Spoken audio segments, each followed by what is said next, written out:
Sasagutin daw ng jackliner ang gasto sa pagpapagamot sa mahigit 30 pasaherong nasugatan sa naaksidente nilang bus sa Alabang kahapon. Kabilang sa mga sugatan, ang 2 pasaherong tumilapon mula sa bus nang sumalpok ito sa railing bago bumagsak patagilid. Balitang hatid ni Ivan Mayrina. Kakakit lamang ng Alabang Viaduct ng jackliner bus ito nang makuna ng CCTV ng Skyway.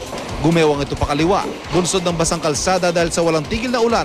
Kasunod nito ay sumalpok ang bus sa railing ng viaduct bago kumabila ng direksyon at halos tumuwid pa ng Center Island bago bumagsak ng patagilid. Nagtigilan ang mga kasunod na sasakyan.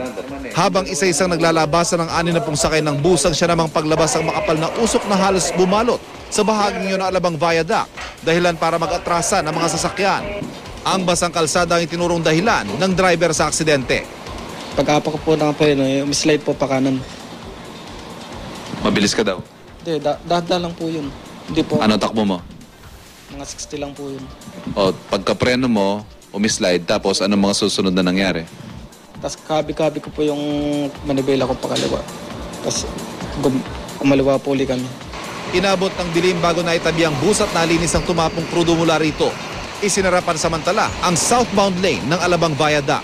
Madulas yung kalsada dahil gawa ng nabuhos na langis at yan ay bubuhayin muna namin ng sabon para wala ng additional na aksidente dito. 27 pasaherong dinala sa ospital ng Muntinlupa at 7 dinala sa Asian Hospital. Karamihan nagtamo ng minor injuries maliban sa 2.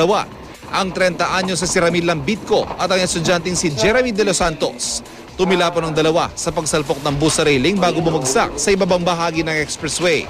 He sustained multiple physical injuries. And the other one also is being monitored for closed head injuries. Conscious ba sila pareho? Conscious naman pero a bit drowsy, which is something to look out for. Hawak ngayon ng Highway Patrol Group ang driver. Nangako naman daw ang pamunuan ng jackliner na sasagutin ang lahat ng gastusin ng mga nasaktan sa aksidente. Harap siya sa kasong resulting reckless imprudence resulting to multiple injury ngayon. So detain muna siya ngayon unless inaantay natin yung mga complainant na nasa hospital ngayon. Humihingi po ng tawad sa kanila. Hindi ko din naman po kagustuhan yung nangyaring ganito aksidente. Ivan Mayrina, GMA News.